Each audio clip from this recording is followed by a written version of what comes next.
अस्सलाम वालेकुम। अस्सलाम नमस्ते सत श्री अकाल। उम्मीद करता हूँ फिट होंगे, बेहतरीन होंगे, अपनी लाइफ अच्छे से एंजॉय करेंगे। हम तीनों की तरह आज एक और वीडियो, और उसका टाइटल है वीडियो का टाइटल है जी, Tara tells on Indian space station, how Indore is India's most clean city. और डॉक्टर कमर चीमा शो इनकी वीडियो है। मेरा नाम राणा मधुर, मेरे साथ हैं Mohammad Sameer Khokhar. Ali Shaklan Iqbal. So guys let's start. दोस्तों मैं हूं कमर चीमा, और दोस्तों जिस तरह के आप देख रहे हैं मेरे साथ मौजूद है साजिद तार साहब। तार साहब, सबसे पहले तो आपके वक्त का बहुत शुक्रिया सर। माय प्लेजर चीमा साहब, थैंक यू सो मच। तार साहब, उम्मीद है आपका भारत का जो ट्रिप बड़ा अच्छा जा रहा होगा। आप इंदौर में हैं और मैं आपकी कुछ तस्वीरें देख रहा था, वो मेरे पास भी आई हैं कि आप कह रहे थे कि दुनिया का लिखा हुआ था कि शायद सबसे साफ जो वो शहर है। तार साहब, एक तरफ तो आज भारत में उन्होंने ऐलान कर दिया 2035 तक वो स्पेस स्टेशन बनाने जा रहे हैं, और 2040 तक वो मैन्ड मिशन लेके जा रहे हैं चांद के ऊपर। तार साहब, इंदौर में डेवलपमेंट्स बताएं, और ये बताएं कि और यहाँ पे पाकिस्तान में तो हम जो है वो मार रहे हैं एक दूसरे को, वो पॉलिटिकल स्टेबिलिटी के रास्ते पे हैं। आपका ऑन ग्राउंड एक्सपीरियंस क्या कह रहा है तार साहब? ये जो इंदौर के हवाले से भी बताएं, और ये जो मोदी साहब का प्लान है इस हवाले से भी कुछ शेयर करें सर। चीमा साहब, मेरा आज से तकरीबन 5 साल पहले जो पिछला ट्रिप था, और उसको मैं उस 5 साल को और उसके बाद होने वाली सारी डेवलपमेंट को मैं उस लेंस से देख रहा हूं। मैंने न्यू दिल्ली को भी उसी लेंस से देखा है, और मैं इंदौर को भी उसी लेंस से देख रहा हूं। जिस तरह आपको मैंने बताया, सबसे पहले मैं जब उतरा हूं वहां पे, तो वहां पे उतरते ही जो मुझे सबसे बड़ी, जो पिछली दफा नहीं थी मेरे ख्याल एयरपोर्ट पे, देवी अहल्या बाई होलकर का सामने एक पूरा म्यूजियम टाइप, उनकी तस्वीर, उनके स्टैचूज, वो सारी चीजें इंदौर के हिस्टोरिकल, और उनका बहुत बड़ा नाम है। यहाँ जो हॉस्पिटल है वो, उसका नाम भी देवी अहल्या बाई होलकर, और यहाँ पे एयरपोर्ट का नाम भी यही है, यूनिवर्सिटी का नाम है, हॉस्पिटल का। उनकी एक होलकर फैमिली की एक पूरी एक डायनास्टी मौजूद है यहाँ पे। लेकिन सबसे पहले जो आपने बात की कि निकलते ही पहला जो साइन वेलकम करता है एयरपोर्ट से बाहर कि द इंडियाज क्लीनेस्ट सिटी, और छठी दफा इंदौर ने ये टाइटल लिया है कि क्लीनेस्ट सिटी। बल्कि कल मैंने फर्स्ट हैंड जो एक्सपीरियंस किया है कि जब मैं डाउनटाउन घूम रहा था, तो वहां पे ट्रैश रिमूवल की एक गाड़ी फिर रही थी, जिससे लाइव लोगों को रिक्वेस्ट और जुर्माने की धमकी दी जा रही थी कि आप अगर ट्रैश फेंकेंगे तो जुर्माना किया जाए। 2015 में मूवमेंट शुरू की गई, 3000 से ज्यादा डस्टबिन लगाए गए, और वो तकरीबन 5000 मीटर की दूरी पर उन्होंने उसको रखा ना, 500 मीटर के, हर 500 मीटर के ऊपर एक डस्टबिन लगाया। Home to home trash pickup किया गया।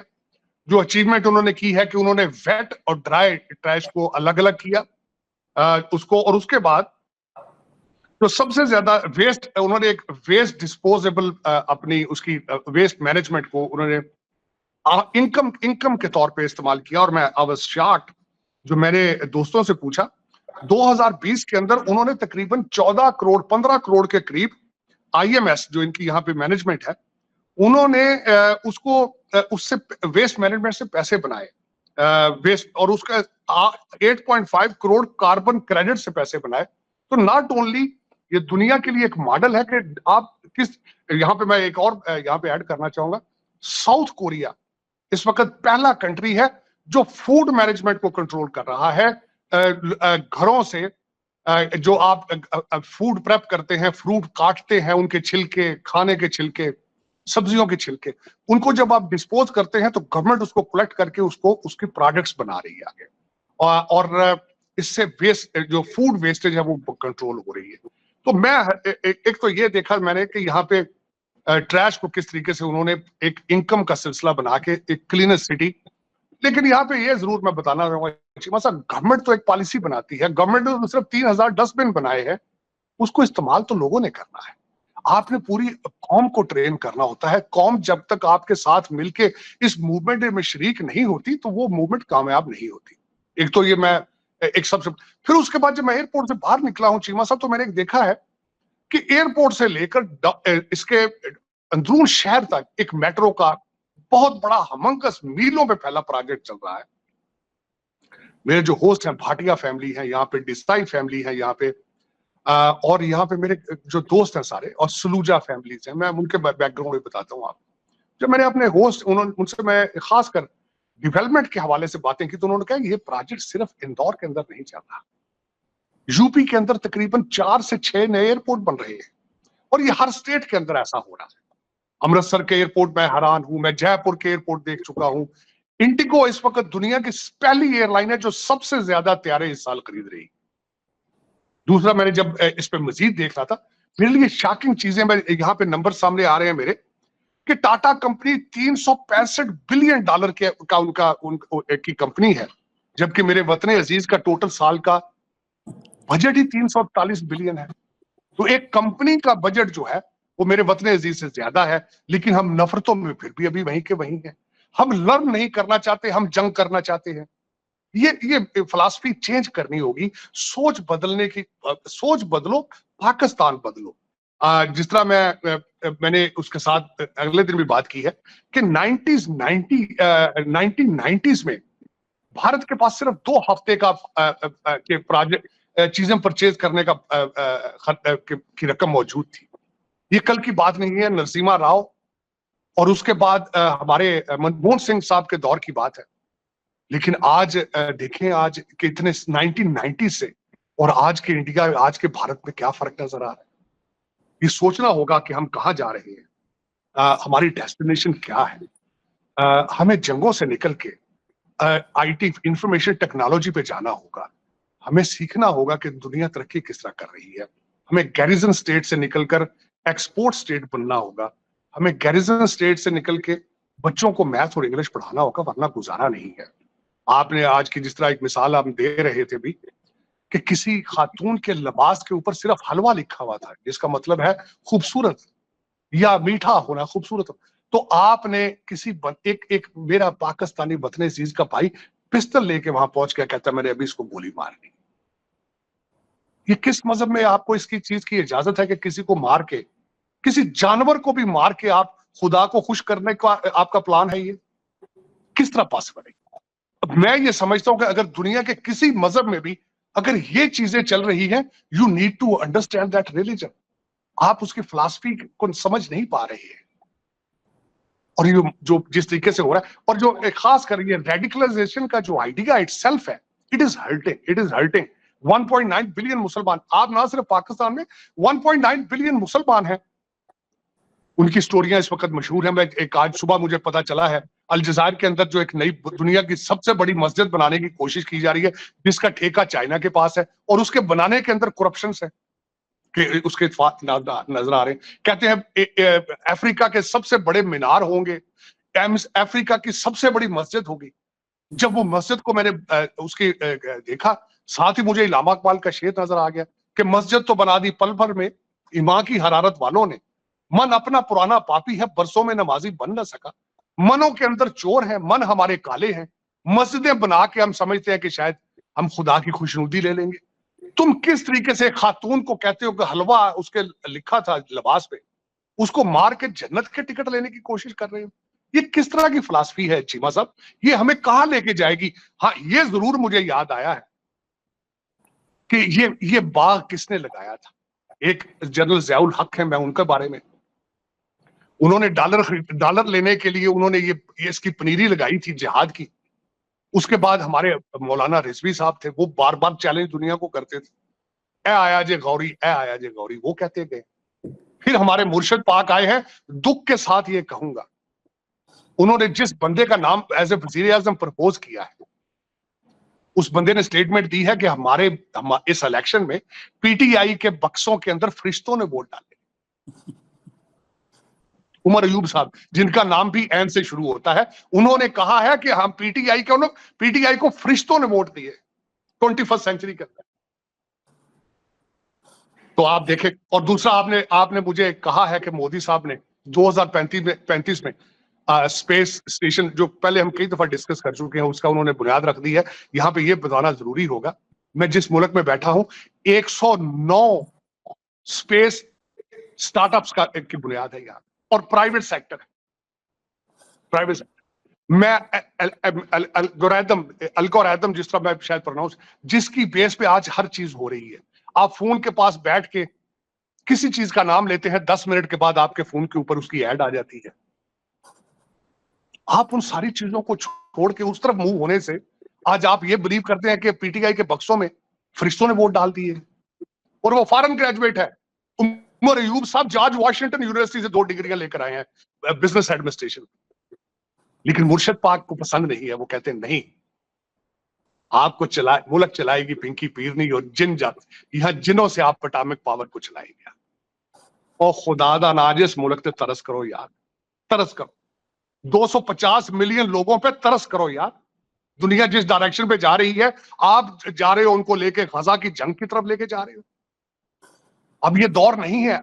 आज लोग जंगें नहीं करते, जंगें भी अब ड्रोन से हो रही हैं, अनमैन्ड ड्रोन चला रहे हैं जंगें। खुदा के लिए लोगों को मैथ और इंग्लिश पढ़ने दो। खुद तो जॉर्ज वाशिंगटन से पढ़ के आते हो, और अब भी तुम्हारे बच्चे बाहर पढ़ रहे हैं। ये जिस कौम को तबाही की तरफ ले जाना चाहते हो, इसको भी सुख का सांस लेने दो। 2 नेशन थ्योरी थी। मैं आज जिस मुल्क में बैठा हूं मानता हूं 2 नेशन थ्योरी थी। आपने कहा था भी इस मुल्क के साथ हमारा गुजारा नहीं है, लेकिन अब उसी पे चलते रहना। आपने बुनियाद रखी थी कि एक मुल्क के साथ हमारे इन लोगों के साथ नहीं गुजारा हो रहा। 76 साल के बाद सर्कमस्टेंसेस चेंज नहीं हुए आपके। आप मुझे ये बताएं, ठीक है छोड़ दे भारत की, मुझे तो आप किसी ने अभी डिस्क्रेडिट कर देना कि शायद ये रा का एजेंट है, ये आईएसआई का एजेंट है। कई मेरे हिंदुस्तानी भाई यहां भी ये कह रहे हैं कि आईएसआई, ये डीप स्टेट आईएसआई का एजेंट है। क्या फर्क पड़ता है कुछ? दुनिया में मैंने देखा है चीमा साहब, 5% लोग होते हैं, उनसे आप you can not deal with them. Her community के अंदर 5%, कुछ परसेंटेज ऐसे लोग होते हैं जो they are born negative, they are not worth paying any attention, और मैं उन पे अटेंशन नहीं पे करता। मुझे ये बताएं, ठीक है एक साइड आप कहते हैं इनसे नहीं चलना, आप अपने जिस मुल्क के लिए आपने सारा कंट्री जला दिया, वो आपसे खुश है? अफगानी भाई आपसे खुश है? नहीं खुश है। ईरान के साथ आप खुश हैं? नहीं खुश है। चाइनीज आज आप आईएमएफ के कंधों पे चढ़ गए, वो खुश है? वो भी खुश नहीं है। लेकिन आप जाना कहां चाहते हैं? डायरेक्शन क्या है? चले उस पर तो मजीद बात करते हैं, लेकिन जिस शहर में बैठा हूं खासकर उसके बारे में मैं समझूंगा कि बताना जरूरी है अपने देखने वालों को। इस शहर जिसमें बैठा हूं, जो जहां बड़ी बड़ी पर्सनैलिटियां यहाँ पे जो पैदा हुई हैं, मैं समझता हूं उनका नाम लेना बहुत जरूरी है। एक तो यहाँ पे डॉक्टर भीमराव अम्बेडकर, जो कि जिन्होंने कॉन्स्टिट्यूशन लिखा। माओ के करीब यहाँ पे एक बहुत बड़ी छावनी है, वहां अब तो उसका शायद नाम भी चेंज कर दिया इन्हीं पे, भीमराव पे, लेकिन वो यहाँ पैदा हुए। मैंने देखा हर दूसरी जगह के ऊपर, बल्कि हर दूसरे शहर के अंदर उनके स्टैचूज लगे हैं। मैंने कई स्टैचूज कल मैं रात को यहाँ पे फूड स्ट्रीट पे भी गया, जिसको सराफा बाजार कहते हैं।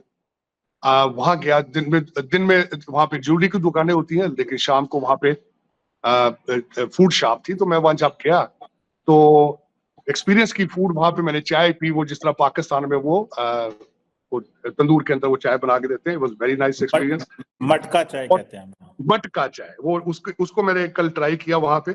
और कई यहाँ पे मैंने पान देखे, कई मुख्तलिफ रंगों के, मुख्तलिफ दुकानें देखी वहां पे। और उसके बाद यहाँ पे एक पैलेस बड़ा मशहूर है, जो कि जिसको आग लग गई थी, लेकिन अभी उन्होंने मेंटेन किया काफी उसको।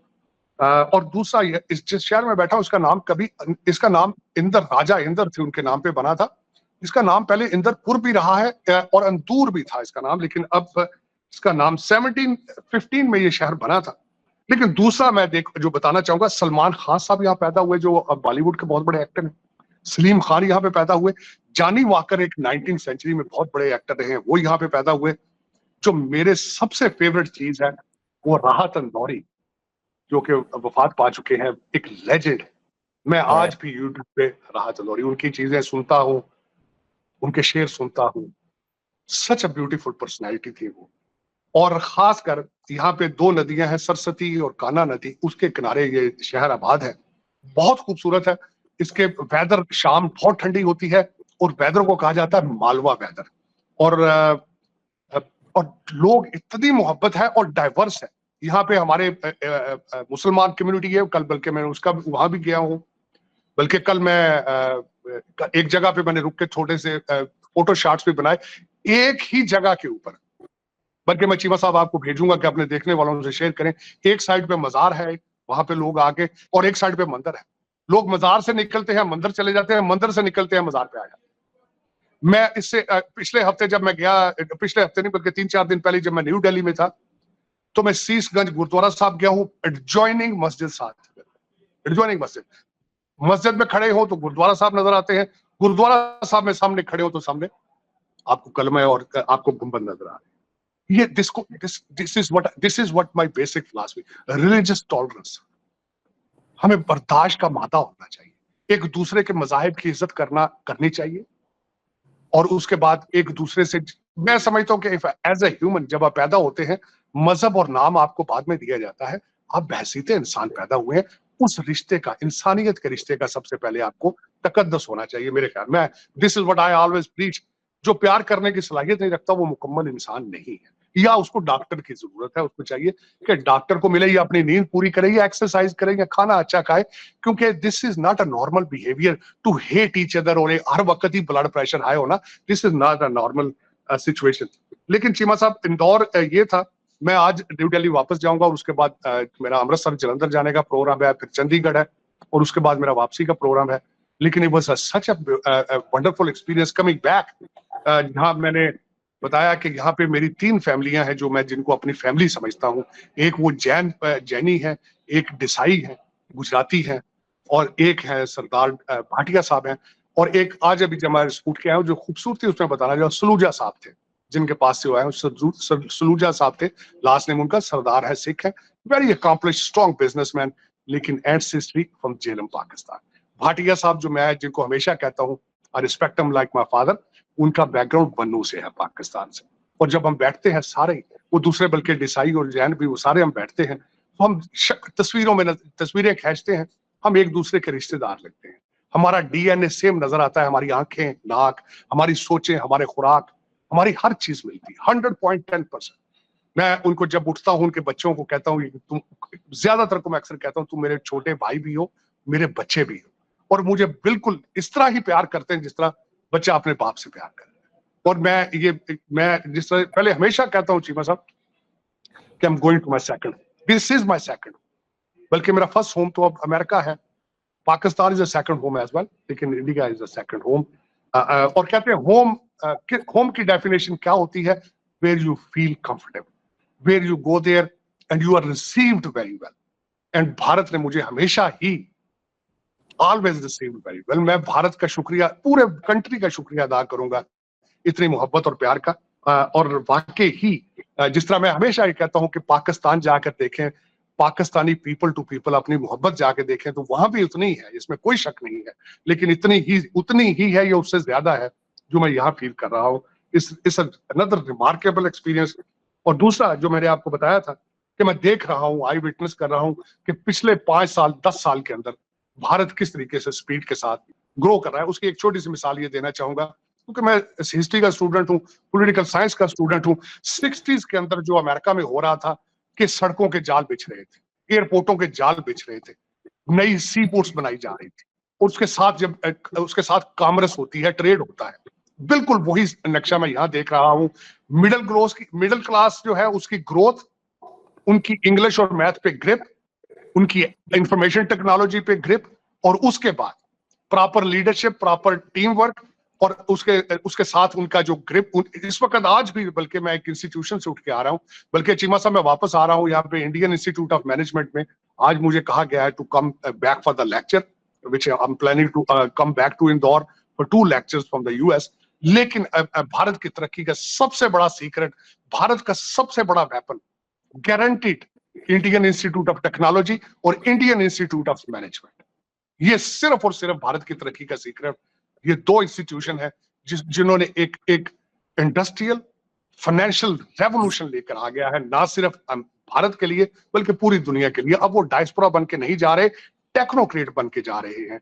मैं समझता हूं, आई विश, मेरी ख्वाहिश है कि मैं पाकिस्तान में भी इसी तरह के किसी इंस्टीट्यूट की बुनियाद रख सकूं, पाकिस्तान इंस्टीट्यूट ऑफ टेक्नोलॉजी और पाकिस्तान इंस्टीट्यूट ऑफ मैनेजमेंट। मेरे ये जहन में है, मैं इस मॉडल को ख्वाहिश करूंगा कि मैं ख्वाहिश भी कर रहा हूं और करने की सोच भी रहा हूं कि मैं अपनी जिंदगी में पाकिस्तान में इंफॉर्मेशन टेक्नोलॉजी बेस्ड कोई ऐसा इंस्टीट्यूशन जिसमें अमीरों के बच्चे नहीं, डिजर्विंग बच्चे जो एपेटाइट रखते हो तरक्की की और ख्वाहिश रखते हो और मैथ और इंग्लिश पे अपनी कमिटमेंट दें और to do something for them. इंशाल्लाह मैं समझता हूँ कि मेरी ये ख्वाहिश कभी पूरी हो, लेकिन ये मैं इस पे कंक्लूड साथ खासकर चीमा साहब, अब देखें मैं उसमें ये नहीं कहूंगा कि इश्यूज क्या हैं। अब जिस तरह हमने अभी बात की है कि एक कपड़ों के प्रिंट के ऊपर आधा लाहौर रुक गया और जो खातून रेस्क्यू करके गई हैं मैडम नकवी जो कि एएसपी थी, उनको मेडल दिया जा रहा है बहादुरी का। लेकिन साथ ये भी डायलॉग चल रहा है, पीटीआई मेरे जो लौड़े लपाड़े हैं ट्विटर वाले, उन्होंने मूवमेंट शुरू कर रखी है कि मरियम नवाज एक खातून जो है वो किस तरह चीफ मिनिस्टर बन सकती, और एक खातून जिनों के जरिए पाकिस्तान चला सकती है 3.5 साल, तो इस खातून को क्या प्रॉब्लम है भाई? नहीं चीमा साहब, एक खातून 3.5 साल जिनों के जरिए उसने एक एटॉमिक पावर को चलाया है, ऐसा ही है। तो मरियम नवाज को क्या प्रॉब्लम? और इन बच्चों को ये नहीं पता कि इस कंट्री के अंदर मोहतरमा फातिमा जिन्ना इलेक्शन लड़ चुकी हैं, इनको ये नहीं पता बेनजीर भुट्टो प्राइम मिनिस्टर रह चुकी है, इनको ये नहीं पता जहां से पाकिस्तान की बुनियादें रखी गई थी बांग्लादेश से, जिन्होंने पाकिस्तान बनाया था, वहां पे आज फीमेल उनकी वहां पे प्राइम मिनिस्टर है, और दूसरी दफा खालिदा जिया के बाद हसीना वाजद। लेकिन आज देखें कि किस तरीके से गुमराह कर रहे हैं। खातून की कहते हैं जी हुक्मरानी किस तरह हो गई, क्यों नहीं हो गई भाई? खातून को क्या प्रॉब्लम है? आपके एक तो डायलॉग ये चल रहा है, दूसरा मैडम मरियम आज थाने में चली गई है, तो मैडम पॉलिसी ऐसी बनाओ कि थाने ठीक हो जाए, वरना हर थाने में इस 735 थाने पंजाब में कहां कहां जाओगे आप? और उसके बाद आज मेरा मकसद है वो आपके जो क्या शर्मिंदगी है चीमा साहब, मैं क्या करूं, आप पता नहीं ग्रो करने का आपने तहिया कर लिया कि आपने ग्रो नहीं करना, आपने मूव फॉरवर्ड नहीं करना, क्या वजह है? बल्कि मैं कल भी कहीं शायद आपके सेगमेंट में मैंने बात की था, इस वक्त अश जरूरत ये है $6 बिलियन जो IMF से लेना है, कौम को बताएं वो कहां जाएगा, वो किस पे खर्च होगा, कितनी किस्तें देंगे आप जो पुराने लोन हैं। और मूव फॉरवर्ड करने के लिए काश ये थाने जाने से बजाय मुझे खुशी होती, मरियम मैडम साहब चली गई थाने, इनके चचा भी थाने जाते थे, इनके वालिद साहब भी थाने जाते रहे। पहला इन्होंने जाके कहते जी छापा मारा थाने, यार खुदा का नाम, कैसा अच्छा होता ये किसी IT के इंस्टीट्यूट में पहले दिन चली जाती है, कैसा अच्छा होता ये पहले दिन आती तो ट्रेड की बात करती है, ये पहला दिन आए तो आते कहते आए देखे पाकिस्तान की पंजाब की इकॉनमी किस तरह ठीक करनी। किसी ओरिजिनल इश्यूज की तरफ तवज्जो नहीं है किसी की भी, पता नहीं क्या बात है। और मेरे जैसे लोग वो कहते हैं भैंस के आगे बीन बजाने वाली बात है। हम लोग इंफॉर्मेशन टेक्नोलॉजी की बात करते हैं, हम ग्रोथ की बात करते हैं, एक्सपोर्ट की बात करेंगे, लॉ एंड ऑर्डर की बात करेंगे, लेकिन ये इनको शायद को पता ही नहीं कि हमने कहा 250 मिलियन लोगों का मुस्तकबिल क्या किस तरह संवारना है। चीमा साहब, ये मैं दुख देख रहा हूं, अफसोस देख रहा हूं। लेकिन आज अभी इस सेगमेंट से पहले भी मैंने आपको कहा है कि मैं ज्यादा फासले पे नहीं हूं, मैं तकरीबन 150-200 मील के फासले पे लाहौर से। और तारड़ साहब मैं यही कह रहा था, मैं आपको शो शुरू होने से पहले यही कह रहा था, तारड़ साहब 150 किलोमीटर दूर है, उदासी आपसे बढ़ गई है। मैं खुद उदास हूं चीमा साहब। मैं अभी तो खैर थोड़ा ज्यादा फासले पे हूं क्योंकि इसको मिनी मुंबई कहा जाता है, ये जो मध्य प्रदेश है, लेकिन दिल्ली मेरा ज्यादा ट्रिप तो वहीं है, बल्कि मैं अमृतसर जाऊंगा तो वो बिल्कुल साथ है, वहां अमृतसर से तो पैदल लाहौर जाया जा सकता है। लेकिन दिल में एक खिंच पड़ती है कि यहाँ क्या है, 150 मील के फासले पे क्या है, ये तकलीफ है, यही मेरा जख्म है, यही मेरा अलमिया है। और पता नहीं अल्लाह ताला क्या व्हाट इज इन आपने बात की, तारड़ साहब आप बात कर रहे थे कि हम इंडिया की बात कर रहे हैं। मैं आज पढ़ रहा था कि जवाहरलाल नेहरू ने 1946 में वर्ड यूज किया साइंटिफिक टेम्पर, और फिर उसके बाद नेहरू ने Indian institute of technology, council of scientific and industrial research lab बनाए। और तारड़ साहब इससे बड़ी बात बताऊं कि 1976 में इंडियन कॉन्स्टिट्यूशन के अंदर जो जिसे कहते हैं ना, दुनिया का पहला मुल्क बना जिसने कॉन्स्टिट्यूशन के अंदर scientific term temper with humanism के नाम से एक फंडामेंटल ड्यूटी डाल दी इंडियन कॉन्स्टिट्यूशन के अंदर। और अभी 2035 में वो कह रहे हैं कि हमने स्पेस स्टेशन बनाना है। तारड़ साहब ये जनरेशनल सफर है, मतलब जो चीज नेहरू ने शुरू की वो मोदी ने। तारड़ साहब आपने, मैं जस्ट आपको ये 50 साल 60 साल का एक लिंक बता रहा हूँ कि एक वक्त एक लीडर ने ये देखा और आज एक ये देखा है। तारड़ साहब आपने बड़ी खूबसूरत बात की है कि मरियम नवाज शरीफ जो है वो थाने गई हैं, वो यूनिवर्सिटी नहीं गई।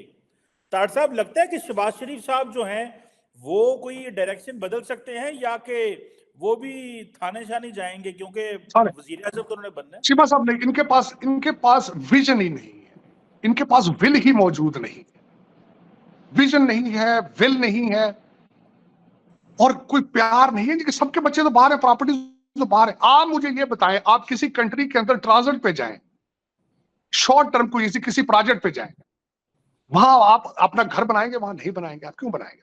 बच्चे आपके लंदन बैठे हो, आपकी सारी प्रॉपर्टी, सारा पैसा लंदन पड़ा हो, तो आप लाहौर के अंदर इंटरेस्ट क्यों लेंगे? मैं आज से कुछ अर्सा पहले मैंने सर्वे किया था, ज्यादातर आपके स्टेक होल्डर हैं, उनके तो पाकिस्तानी बैंकों में अकाउंट भी नहीं है, वो तो अपने अकाउंट डरते हैं बैंकों से। चीमा साहब, जब हम इस सिलसिले में बात कर रहे हैं कि मौलाना अबू कलाम आजाद 10 साल उन्होंने एजुकेशन मिनिस्टर रहे यहाँ पे, इंडियन इंस्टीट्यूट ऑफ टेक्नोलॉजी की जब बात की जाए तो उसके 2 फाउंडर्स का नाम लिया जाता है, मौलाना अबू कलाम आजाद और नेहरू का। और दूसरे आज मैं बात करता हूँ छोटे से, चले इसी पे, मैंने शुरू में टाटा की बात की है। टाटा की फाउंडेशन 1868 में रखी उन्होंने, 1860। आज एयर इंडिया भी उन्होंने ली जो खसारे में जा रही थी, इसको शुरू भी उन्होंने किया था। उसके बाद 1907 के अंदर उन्होंने पहली स्टील मिल यहां बनाई। 1903 में उन्होंने ताज होटल की बुनियाद रखी। वो सारे के सारे यहां बैठे। किसी रजीम के अंदर उन्होंने भाग के दुबई में छुपे जाके। आपका जो एक चले, जिस तरह का भी माफिया कह रहे हैं, जो मलक रियाज को दुबई जाना पड़ गया। आप इस वक्त आपके कुछ लोग रोजाना कहते हैं कि बाहर से आए, पाकिस्तान में पैसे लगाए, और जिनके पैसे हैं वो भाग रहे हैं, तो बाहर से किस तरह जाएंगे लोग वहां? आज तक टाटा वालों को जरूरत पड़ी है कि मुल्क छोड़ के भागे कहीं? देखे ना, 1868 के अंदर एक बुनियाद रखी है, वो छोड़ के भागे। हालात साजगार रहे हैं ना उनके लिए, चाहे जो भी रजीम आई। और जिस तरह हम बात कर रहे हैं कि एक दिन में तो नहीं हुआ ना, इसमें तो कई लोगों की पार्टिसिपेशन है, कई प्राइम मिनिस्टर की पॉलिसीज है, ये कंटिन्यूअस।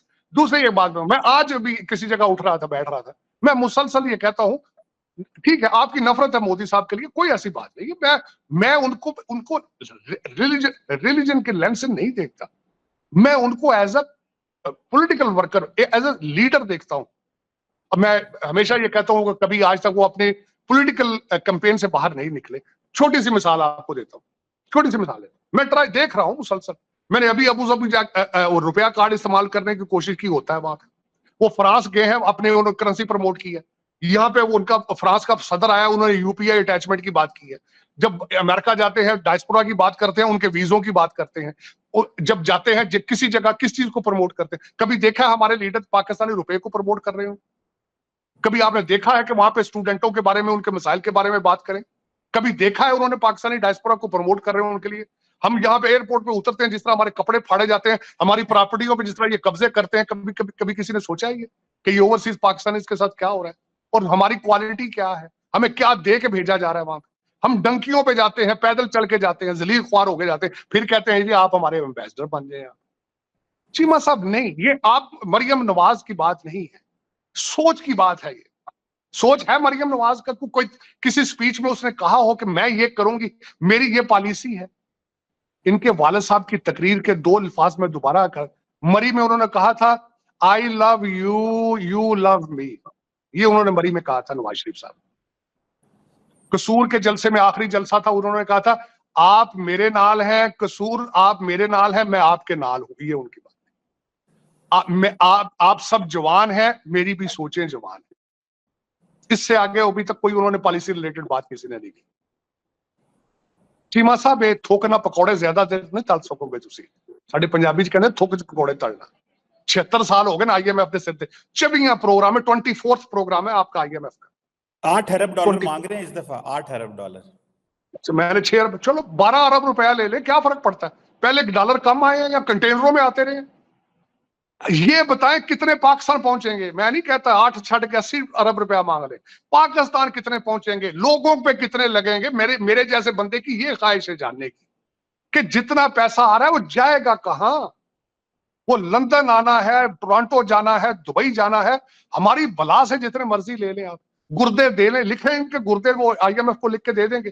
तूफान आएगा इस महंगाई के साथ, क्योंकि वजह ये है किस्तें आपने देनी चीमा साहब, इनकी 8 अरब डॉलर की किस्तें उन्होंने नहीं देनी, आपने देनी है। आपके खून से किस्तें लिखी जाएगी, आपके गुर्दे बेचे जाएंगे। ये हो रहा है। और किसी माई का लाल कभी तक पैदा नहीं हुआ जो इस सारे सिस्टम को चैलेंज करे। दुख वाली बात यह है कि 250 मिलियन लोगों में एक इंसान नहीं है जो इस सिस्टम को चैलेंज करे, इस करप्शन को चैलेंज करे। एक इंसान नहीं। मस्जिदें तो पल भर में बना रहे हो, कपड़े तो फाड़ रहे हो एक दूसरे के, गोलियां तो मार रहे हो ब्लास्फेमी में। इस मुल्क को बचाओ जिसका कहते हो इसका मतलब क्या, ला इलाहा इल्लल्लाह, इसको बचाओ। किस तरह, कौन बचाएगा ये बताओ ना मुझे। कोई है मर्द वाहिद जो पैदा हुआ हो अभी तक चीमा साहब? अगर किसी का नाम आपको पता हो तो चीमा साहब मुझे बताएं जरूर। मैं हमेशा बेचैन रहता हूं, और जिस तरह आसपास में यहां घूम रहा हूं, दूध की नहरें देख रहा हूं, परेशान हूं, मजीद परेशान। आपके मुस्तकबिल के लिए, अपने मुस्तकबिल के लिए नहीं, आपके मुस्तकबिल के लिए। और मुझे आपका मुस्तकबिल ठीक नजर नहीं आ रहा चीमा साहब। एक बंदा जो जेल के अंदर है उसने IMF का लेटर लिख दिया है, देखेगा, सोचेंगे। और वो कहता है नहीं, हाँ देखें मौलाना फजलुर रहमान साहब के लिए क्या क्या अल्फाज नहीं इस्तेमाल इस बंदे ने किए। बाजवा साहब मिन्नतें करते रहे इस बंदे के लिए अल्फाज इस्तेमाल ना करो, आज उसके साथ गले मिल जाए। इनको कहता है चोर है, उनके साथ मिल रहा है। MQM को पहले कहता रहा लुटेरे हैं, फिर उनके साथ मिलकर हुकूमत बना ली। एक का कहता ये डाकू है गुजरात का, आज वो सदर है इसकी पार्टी का। कोई मुझे तो समझ से बाहर है चीमा साहब, क्या है ये। और वो कहते हैं मुर्शद है, वो मुर्शद है, वो अब ताबीज देता है, फूंके मारेगा, फूंके मरवानी है, और क्या करना है।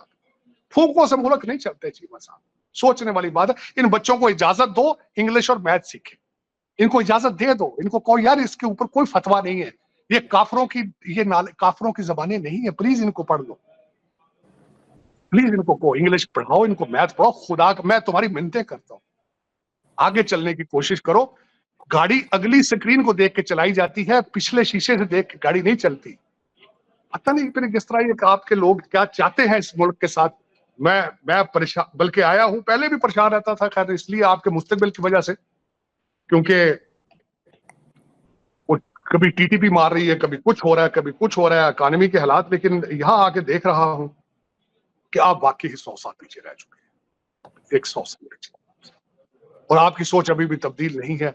मेरी नजर में पंजाबी का मुहावरा कहते हैं अंत नहीं किसी चीज की देखनी चाहिए। पता नहीं क्यों आप 250 मिलियन लोग जो हैं अंत देखना चाहते हैं, अंत। आप इस चीज का आखिर देखना चाहते हैं। मैं अभी भी आपकी मिन्नत करूंगा, प्लीज कोशिश करो, कोशिश करो, यूटर्न ले लो, तालीम की तरफ जाओ, तालीम की तरफ। सही कह रहे हैं ताड़ साहब आप। ये बात जो है कि यूटर्न ले लें और तालीम की तरफ जाएं, साइंस एंड टेक्नोलॉजी और मैथमेटिक्स सीखें। ताड़ साहब एज ए आप पाकिस्तानी हैं और जितनी दर्द महसूस कर रहे हैं, जारी बात है जब अमेरिका देखते हैं, पाकिस्तान को देखते हैं, भारत आप एक्सपीरियंस कर रहे हैं प्रॉपरली, आप अपने दोबारा चौथी दफ़ा आके, तो जारी बात है परेशानी होती है, तकलीफ़ होती है देख के कि आप, वो कहते हैं ना, जैसे कहते हैं मादरे मिल्लत के जो कपड़े हैं वो फाड़े जा रहे हैं 75 साल से। आई होप वो जो आप लफ्ज़ बोलते हैं, कोई मर्द मुजाहिद आए और हमें वो रास्ता बताए। आई होप कि वो मर्द मुजाहिद कहीं लुके होना कि गली महल्ले दे विच या किसी बिल्डिंग के बड़े होना है, तो उसको कहीं बाहर निकल दे। एनी हो तार साहब, thank you very much. It's always great to talk to you, और आपने अपना ख्याल रखिएगा। और जो आप एक्सपीरियंस लिख रहे हैं और अपनी जो डायरीज बना रहे हैं, ये हमारे साथ जरूर शेयर करते जाए तार साहब। मतलब मेरे पास 20 साल का कंपैरिजन है, 20 साल से यहाँ आ रहा हूँ मैं मुसलसल। और I would love to, I'm planning to write a book. I mean, it's a book of a journey of India and journey of Pakistan, journey of the entire region. This हमारा जिसको सब कॉन्टिनेंट है, Indo Pacific है, सारे का एक मैं लिखना चाहूंगा इसके ऊपर बुक, और मैं इसके नोट्स सब ले रहा हूँ।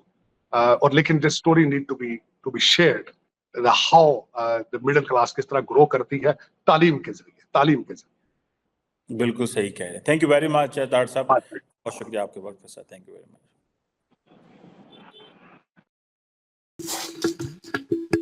जी। हाय हाय, महंगाई कराने वाली साजिद तगड़ साहब ने जो है वो धुआं निकाल दिया है पाकिस्तानियों का। सही से बातें सच्ची की हैं जी, इसमें कोई शक नहीं है। और इंदौर की बात करें, क्योंकि वो टाइटल उसके नाम से था, इंदौर का, और वाकई जी वो क्लीन सिटी है, और 6वीं दफा जो है वो टाइटल ले चुकी है। और ये वो वही बात है, मैं वही कहने लगा था कि यहाँ पे अगर जैसे कि वो कहते हैं ना कि रोड्स तो बना दी हैं, लेकिन यहाँ पे लोगों को ज़ेब्रा क्रॉसिंग जो है ना पता नहीं है क्रॉस कैसे करनी है। तो पहले जो है वो लोगों को तालीम दें और शऊर दें, उसके बाद जो है वो डेवलपमेंट के काम भी करें। और अगर यहाँ पे भी जो है 500 मीटर पे रखवा देगी बिल्कुल गवर्नमेंट, डब्बे रखवा देती है, तो क्या उसमें फेंकेंगे हम? नहीं, हम्म, क्योंकि हमें शऊर नहीं है। कौम कौम भी साथ होनी चाहिए और पूरी एकजुट के साथ होनी चाहिए। और वो जो है इंदौर की जो लोग हैं वहाँ के, इंडिया के खासकर लोग जो हैं वहाँ पे जो है वो समझते हैं इस चीज़ों को, और वो अपनी गवर्नमेंट के साथ हैं। अगर वहाँ पे जुर्माने का वो बताया जा रहा है, तो उस वजह से भी जो है वो बार बार गवर्नमेंट की तरफ से भी हो रहा है, और लेकिन अवाम जो है वो खुद से भी वो सारा कुछ कर रही है। बिल्कुल वो ध्यान रख रही है, वो सफाई का खास ख्याल रख रही है। सही। गवर्नमेंट का काम है सिर्फ प्लानिंग करना, एक मिशन लेके आना, और अवाम का उस प्लानिंग में, उस मिशन में साथ होना बहुत ज़्यादा ज़रूरी है। अवाम एक बहुत अहम रोल रखती है किसी भी कंट्री की, किसी भी रूल को फॉलो करने के लिए।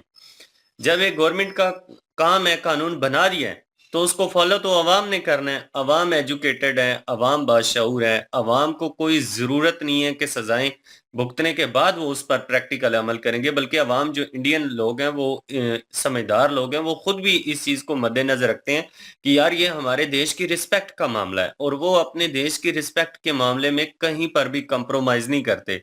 उनकी कोशिश होती है कि अगर कोई बेचारा मिस्टेक कर भी रहा है, एज़ जाने अनजाने में मिस्टेक कर भी रहे तो उसको समझाते हैं, बल्कि उसको करके दिखाते हैं कि यार हमने इन चीज़ों का ख्याल रखना हमारा फ़र्ज़ है। गवर्नमेंट ने जो प्लानिंग की है उसमें हमने गवर्नमेंट का साथ देना है। और देखें कि आज अवार्ड मिला है तो पूरे इंडिया की ये क्लीनिंग पर बात की गई है, तो एक अमेरिका जैसे कंट्री के साथ भी अगर कंपेयर किया गया है, तो ये कहा गया है कि साजिद भाई कह रहे हैं कि अमेरिका से भी मैंने बेहतर इंडिया के हालात को पाया कि उससे भी बेहतर क्लीनिंग है यहाँ पे। और दूसरी चीज़ यहाँ पे एजुकेशन के हवाले से बात की गई है। बिल्कुल पाकिस्तान को एजुकेशन का सिस्टम अपना बेहतर बनाने की बहुत ज़्यादा ज़रूरत है, वरना जिस तरह के हुक्मरान आ रहे हैं, तो अल्लाह ही हाफ़िज़ है इस मुल्क का, कि अगर एजुकेटेड हुक्मरान ही नहीं है, तो वो कैसे मुल्क को आगे लेके बढ़ेंगे और किस तरह मुल्क को किस जगह पे लेके जाना चाहते हैं। $3 बिलियन से स्कीम शुरू हुई थी कि आईएमएफआई से ये बोला गया था कि आप हमें 3 बिलियन दें। फिर जब 3 की बात कंप्लीट होगी तो फिर कहते हैं जी कि 3 तो आप दे ही रहे हैं, 6 ही दे दें। 6 की बात होगी तो आप कहते हैं कि 8 दे दें। अब 8 के ऊपर मामलात चल रहे हैं, ये यार हालात ये है। पता नहीं है कि 8 का करना क्या है। लंदन में जायदादें बनानी है, दुबई में लेनी है, किधर लेनी है? पाकिस्तान अवाम में तो लगना नहीं है ना। टैक्स हमने देने हैं, महंगाई हमने करनी है, ज्यादा सहनी है, और हर चीज पे डबल रेट हमने देना है, लेकिन हमारे तक तो पहुंचना कुछ भी नहीं है। या कर्जा ले लेंगे, लेकिन महंगाई तो फिर ज्यादा और हो जाएगी। तो हम्म। फायदा कर्जा लेने का मुझे ये समझ नहीं भाई आती। उनके अकाउंट भरेंगे, वही चीज़ जो है वो जो एक सर्कल चलता आ रहा है और वही चलेगा। और अभी महंगाई उन्होंने बीच में मेंशन भी कर दिया कि डबल होगी, तो नो डाउट डबल होगी, लेकिन अवाम, मैं कहूँगा कि एक वर्ड यूज़ करना चाहिए प्रॉपर इस अवाम के लिए, पाकिस्तानी अवाम के लिए, कि चुटू है। ठीक है ना? ये उन लोगों को बार बार लेके आ रही है जो पहले से करप्ट हैं, उनकी पहले से प्रॉपर्टीज हैं। हाँ, उन्होंने अगर इन्वेस्ट किया होता पाकिस्तान में, जैसे साजिद तार साहब ने बोला है कि इन्वेस्ट करें, जैसे टाटा करता है, अपने मुल्क में इन्वेस्ट कर रहा है, अपने मुल्क में वो कर रहा है। उन्होंने नहीं बाहर जायदादें बनाई, या उनकी नहीं औलाद बाहर पड़ रही, वो इंडिया में कर रहे हैं जो कुछ कर रहे हैं भाई। वही एयरलाइन जो पुरानी उन्होंने चलाई थी, स्टार्ट की थी, इंडिया को दी थी, दोबारा वो चली नहीं है, उन्होंने फिर होल्ड कर लिया है।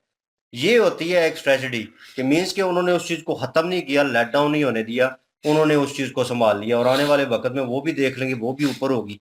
तो ये चीज़ है कि वो चीज़ें वो साथ साथ लेके चल रहे हैं। ये नहीं है कि उन्होंने जाके बाहर प्रॉपर्टीज बना ली हैं, महल बना लिए हैं, और आवाम को जनाब फुदू लगाया हुआ है वही वोटिंग के लिए। बीच में जुमले आपने सुन लिए होंगे, मैं तो उनकी तकरीरें सुनता नहीं हूँ।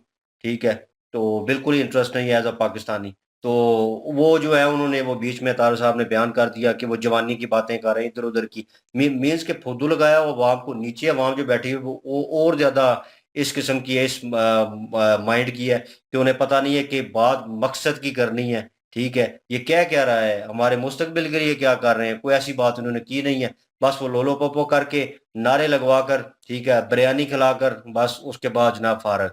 और उसके बाद क्या है, 5 साल फिर उनको भुगतना है, 5 साल फिर ये शोर डालेंगे, महंगाई होगी, टैक्स बढ़ गया, फलां चीज का टैक्स बढ़ गया। वो भाई फिर वो आईएमएफ से कर्जे लेते हैं, आपके बजट सस्ते कर देते हैं, आप आज जनाब ऊपर रख लेते हैं, नारे लगाते हैं उनके नाम के। आपको ये पता नहीं होता कि जो आईएमएफ से कर्जा लिया है भाई, उसकी पाई पाई आपसे वसूली जाएगी, आपको निचोड़ा जाएगा। ठीक है ना। ये फोटोज मीडिया पे इंटरनेशनल अखबारों में वो तस्वीर दिखाई गई जिसमें पॉलिटिशियन जो है एक गरीब बंदे को निचोड़ रहे हैं, तो उसमें से पानी या कुछ खून या कुछ और नहीं निकल रहा, उसमें से पैसे निकल रहे हैं। मीन्स के गरीब को ही निचोड़ा जाता है आ जाके। इनका क्या है भाई, वो जो उसने कपड़े पहने हुए हैं ना, जिसका जिक्र कर रहे हैं मरियम नवाज का, तो वो जो है वो करोड़ों का उसने वो ड्रेस पहना हुआ है और वो जो घड़ी पहनी हुई है। और सिर्फ बात बीच में आई थी कि वो क्रिटिसाइज कर रहे हैं जी जितने भी ये पीटीआई के सपोर्टर्स हैं। मैं भी हूँ पीटीआई का सपोर्टर। मैं क्रिटिसाइज, मेरे ख्याल में वो जो लोग कर रहे होंगे ट्वीट, इनको क्रिटिसाइज कर रहे होंगे वो इसलिए कि इन पे करप्शन के केस चल रहे हैं। करप्शन के केस जिन पे चल रहे हैं वो किस तरह होल्ड कर सकती है, वो उस चीज को कर रहे हैं। उनको भी पता है कि बेनजीर आई है, उन्होंने होल्ड किया था, ठीक है, और उनके साथ भी जो कुछ हुआ है वो बहुत सारे लोगों को पता होगा। लेकिन सिर्फ क्रिटिसाइज इस चीज के लिए किया जा रहा है मरियम नवाज को कि उन्होंने उसके ऊपर करप्शन के केस चल रहे थे पहले, वो जनाब जलसे कर रही है, कुछ कर रही है, यहाँ पे कानून फॉलो कोई नहीं कर रहा। गरीब बंदे पे एक छोटा सा पर्चा हो और वो भी ना होने के बराबर, ठीक है, उसने कुछ उसका कसूर भी नहीं होगा, उसको धर लिया जाएगा, पता नहीं क्या क्या किया जाएगा उसके साथ। तो यहाँ पे एक पॉलिटिकल पार्टी की जनाब खातून है और उनका एक जबरदस्त बैकग्राउंड है लुटेरा किस्म का, तो वो जो है जहाँ पे दिल करता है मुंह उठा के जनाब जलसे कर रही है। उसके बाद अभी इक़्तिदार पे आ गई हैं और पूछने वाला कोई नहीं है। और कोई आम बंदा उठ के जनाब ऐसा करके दिखाए, मान जाता हूं मैं। तो ये तो कानून है यहाँ का और ये सिस्टम है, तो कैसे हो सकता है। तो जहां तक उन्होंने कहा वोटिंग की बात के फरिश्ते आगे डाल के, तो वो जो है धांधली को कवर करने के लिए एक वर्ड तैयार किया गया था कि उन्होंने आके डाल दिया है। तो तारक साहब कहीं ना कहीं क्रिटिसाइज करते हुए ना कुछ चीज़ों में ना बहुत आगे निकल जाते हैं। तो ठीक है, आप क्रिटिसाइज करें, आपका हक बनता है, आप अपोजिट हैं तो नो डाउट। आपको गुस्सा है किसी के ऊपर या पर्सनल है कोई, तो आप कर सकते हैं, ठीक है, आप आज़ाद हैं। लेकिन यह कि चीज़ों को अगर सही तरीके से एनालाइज करके बताएंगे तो हमें भी खुशी होगी। पर्सनल वे मैं अपनी बात करूंगा कि मुझे भी खुशी होगी कि आपने ठीक बात की है। तो बहरहाल इन्होंने इंडिया का बताया है, तो नो डाउट हम तो बहुत सारी वीडियोस कर चुके हैं। हम तो कश्मीर में देख के खुश थे कि यार जहाँ पे ऐसी डेवलपमेंट नहीं हुई थी, अभी ऐसी तरक्की नहीं हुई थी, वहां पे हो गई है। जो न्यू स्कीम लेकर आया है इंडिया, इस इन चीजों से पता लगता है कि इंडिया कितना सीरियस है। जो मिडिल क्लास लोग हैं, जो ऐसे लोग हैं कि जिन्हें जब बच्चों की फीस भरनी होती है तो उनके लिए एकदम से जो फीस होती है ना वो भरना थोड़ा मुश्किल काम हो जाता है। और स्टूडेंट्स के लिए एक पैकेज बनाया गया है जिसमें स्टूडेंट्स अकाउंट ओपन हो रहे हैं, हर बैंक में ओपन हो रहे हैं, और उसको स्टूडेंट्स स्कीम का नाम दिया गया है जिसमें 4 लाख तक फी स्टूडेंट यूज कर सकता है as a fees, as a loan. ये प्लानिंग होती है। जो लोग एजुकेशन के मामले में सीरियस होते हैं, जो गवर्नमेंट सीरियस होती है, वो हर चीज को मद्देनजर रखती है। वो देखा ना, वो सिर्फ एजुकेशन का निजाम इंडिया बेहतर तालीम बनाना को नहीं है। प्रमोट कर रहा है ना, यही तो बात है तरड़, इसी बात की तो बात कर रहे हैं तरड़ साहब के। तालीम को जो है प्रमोट करें, प्रमोट पाकिस्तान करें। में तालीम को प्रमोट करें। आईआईटी इंडिया ने बनाई है और रन की है। उसके अलावा जो है स्पेस पाकिस्तान में सेंटर कुछ बनने भी जा रहा ऐसी भाई। नहीं है। और स्पेस जो स्पेस सेंटर बनना है वो इंडिया 2035 तक बनाएगा। क्या बात है। और उसके अलावा स्पेस स्टेशन जो बनाएगा 35 तक। और हाँ, उसके अलावा 109 स्टार्टअप प्राइवेट कंपनी, छोटी बड़ी जो कंपनियां स्पेस की वो बनी कर है रही वो है। अलग है इंडिया में। और वो अलग पाकिस्तान में जो है, स्पेस एजेंसी बनी है उसका तो पता ही नहीं है कि क्या बिल्कुल। हुआ है उसका। नहीं हमारे और पाकिस्तान की स्पेस एजेंसी की तो पता नहीं क्या हो गया, लेकिन यह है कि गगनयान का मिशन भी भाई जाने वाला है दोबारा से। और 4 लोगों को हायर किया गया है जिसमें 4 कमांडर हैं उनके इंडिया की तरफ से, उनको भी भेजा जा रहा है। मैन मिशन, ये देख लें, बिल्कुल। मैन और मिशन जो ये है। बहुत बड़ी अचीवमेंट है इंडिया की, जो आदित्य L1 के बाद, चंद्रयान 3 के बाद, मतलब हर स्टेप पे इंडिया की जो गवर्नमेंट है उसने फोकस किया हुआ है। ये नहीं कि एक मुद्दे को लेकर बैठ गए हैं तो अब उसी के ऊपर वो नहीं, उन्होंने हर चीज को उन्होंने मद्देनजर वो रखा उन्होंने हुआ है। मेंशन किया हुआ है ना बीच में कि पीछे जो वो उन्होंने 50 साल का गैप जो बता रहे थे कमर साहब, हाँ। कि वो मैं उसको इंक्लूड कर रहा हूँ बीच में। हम्म, ठीक है, उस गैप को आप ये मत जाने कि उसमें कुछ नहीं हुआ। मैं उनके कहने का बिल्कुल। मकसद था कि पीछे से जो आ रहे थे वो इम्प्लीमेंट हो रहा था step by step, step by step. तो एक जनरेशन से चला है वो चीज जो है वो पीछे से चली है, तो अभी आके इम्प्लीमेंट होना शुरू हुआ है और तरक्की होनी शुरू हुई है। मेरे ख्याल में जो यूरोपियंस कंट्री है उन्होंने भी तरक्की इसी तरह की है, लेकिन बिल्कुल। उस वक्त वो मीडिया इतना तेज नहीं था और ये सोशल मीडिया और सारा, 1960 वरना ऐसे ही में होता। 1960 में जब जैसे उन्होंने बताया कि अमेरिका में जो है वो ऐसे ही जाल बिछ रहे थे, एयरपोर्ट के जाल, हाँ, सड़कों के जाल, वही चीज जो है वो अभी वो इंडिया में इंडिया देख कर रहे रहा हैं। है। तो इंडिया आने वाले 50 साल में जो है वो अमेरिका को भी आगे क्रॉस कर ये जाएगा। बिल्कुल वैसा होगा। और मेरे ख्याल में लोग जहाँ पे आजकल नाम लेते हैं ना कि फॉरेन कंट्री में अगर नाम दिया जाता है तो अमेरिका का नाम आता है, अमेरिका पहुंच गया फलां बंदा जी, फलां वहां पे काम कर रहा है, जॉब कर रहा है। मेरे ख्याल में आने वाले वक्त में लोग कहेंगे कि वाह इंडिया हो तो तुम, यार हाँ क्या बात है, मतलब कौन सी जॉब, फलां जॉब पे कर तो बड़ा पैसा कमा रहे हो ये। तो वो हिसाब हो जाएगा। तो कहाँ पे पाकिस्तान रह जाएगा, वो कहाँ सूरत हाल, वो क्या हो गया, तारक बिल्कुल। साहब को दुख जो नहीं, हो रहा है डिफरेंस तो वो आपने ठीक हो अपनी रहा है। एक लाइन में ही बता दिया। अगर गौर किया जाए तो आप भी कह रहे हैं, तारड़ साहब भी कह रहे हैं कि इंडिया ने जो है कि वो जो ही इंडिया बनने के बाद ही जितने लीडरान उनके आए हैं उन्होंने अपने अपने हिस्से की वर्किंग करना शुरू कर दी थी। हाँ जवाहरलाल नेहरू जी नेहरू जो जी, जी हैं जी। उनसे अगर देखा जाए तो उन्होंने जो रखे थे, उन्होंने जो बुनियाद रखी थी उसको कंप्लीट आगे लीडरों ने आकर आने की कोशिश की है और करने की की है, कोशिश की है, जो कि मोदी जी ने कंप्लीट की है। खुश और किया है भाई हमारे उन्होंने। लीडरों ने पाकिस्तान बनते साथ ही करप्शन की बुनियाद रखी थी और आहिस्ता आहिस्ता आहिस्ता आहिस्ता हम भी अचीव करते चले जा रहे हैं और यहाँ करप्शन। तक कि अब बहुत अचीव कर लिया। और सबसे बड़ी बात ये है ना कि जो 1990 में जो है वो इंडिया के पास 2 हफ्ते का रह गया था सारा पैसा। हाँ तो उसके बाद इंडिया ने कैसे जो है वो तरक्की की, वो सीखना चाहिए पाकिस्तान को। और अभी जो है पाकिस्तान के तो उस टाइम इंडिया से भी हालात बुरे हैं अभी पाकिस्तान के, लेकिन फिर भी सीखना चाहिए इंडिया से कि कैसे उन्होंने तरक्की की है, कैसे ये सारा कुछ अचीव किया है। तो इन पाकिस्तान को भी जो है वो उस चीज़ पे अमल करना चाहिए। और सबसे बड़ी बात वही बात इन्होंने भी की है, जो वो लड़की वाली बात इन्होंने बीच में लेके आए थे, वो जो हम्म, लाहौर में जिसका जो है वो हमने वीडियो भी कल किया था एक बिल्कुल। आलोक सर का, और उसमें भी हमने बताया था और ये बहुत गलत हुआ था। और मैं कहता हूँ कि जिन्होंने उधर धमकियां दी थी उनके खिलाफ केस होना चाहिए। और बहुत बुरा हुआ है उसके साथ। और वही बात के हलवा लिखा हुआ है तो हलवे का मतलब नहीं पता, तो कुरानी आयात समझ के जो है वो उस पे फतवे लगने शुरू हो गए हैं। यार खुदा का नाम है, इन पाकिस्तानियों से अल्लाह ही बचा के रखे, मतलब कि आप हमें भी। चलो दूसरी फील्ड में तो आप पढ़ाई में कुछ नहीं कर रहे, तो जिसमें आपका बहुत ज्यादा मैं कहूँ कि रिलीजियस वे में दिमाग चलता कम है, से कम उसको सही से समझ उसको तो लें। पढ़ लेना सही तरीके से, उसका तो आपको पता होना चाहिए, ताकि कोई फॉरेनर या गैर मुस्लिम कर ले, ठीक है, जो दायरा इस्लाम में नहीं है, वो आपसे पूछता है, उस बारे में पूछ ही लेता है, हम्म आपके मजहब के बारे में डीपली बातें। तो आपको क्या पता होगा, कख ये पता होगा कि एक लड़की ने कपड़े पहने थे इस कलर के, और मैंने फिर उसे गन उठाई और उसको मारने की कोशिश की, ठीक है, ये बताएंगे आप अपने हम्म। इस्लाम के बारे में, ये आप पेश कर रहे हैं अपने आप को, तो क्या मतलब वो इम्पैक्ट जो पड़ेगा। कि सबसे कमजोर तबका इस्लाम में बताया जाता है कि औरत है, और इनके हम्म, साथ हुकूक और इनके साथ अच्छे सलूक की भी ज्यादा से ज्यादा नसीहत की जाती है। तो ये देख लें सलूक कैसा था। बहरहाल ये बातें तो बड़ी कड़वी हैं, लेकिन यह है कि हजम करनी पड़ती हैं, और जो रियलिटी है वो फैक्ट है, उसके ऊपर भी इन्होंने बात की है। और अच्छा लगा है जान के कि वो वहाँ पे खुश हैं और एंजॉय कर रहे हैं। उन्होंने 3-4 फैमिलीज का भी नाम लिया जिनसे पुराने रिलेशन है उनके, तो एंजॉय भी किया वीडियो को। और मैं कहूँ कि शर्मिंदगी भी कई बातों पे बहुत ज़रूरी हुई है। और लाइक कर दें, शेयर कर दें, सब्सक्राइब कर दें। डिस्क्रिप्शन में लिंक है महाभारत की, जाएं विजिट करें। जिन लोगों को नहीं पता, हमने महाभारत शुरू की हुई है, बहुत सारे लोगों ने कमेंट्स भी किए हैं कि आप अच्छा काम कर रहे हैं, keep it up, thank you so much. इंशाल्लाह मिलते हैं नेक्स्ट वीडियो में, अपना ख्याल रखिएगा, दुआ में याद रखिएगा, तब तक के लिए अल्लाह अल्लाह हाफिज, हाफिज, पीस। पीस।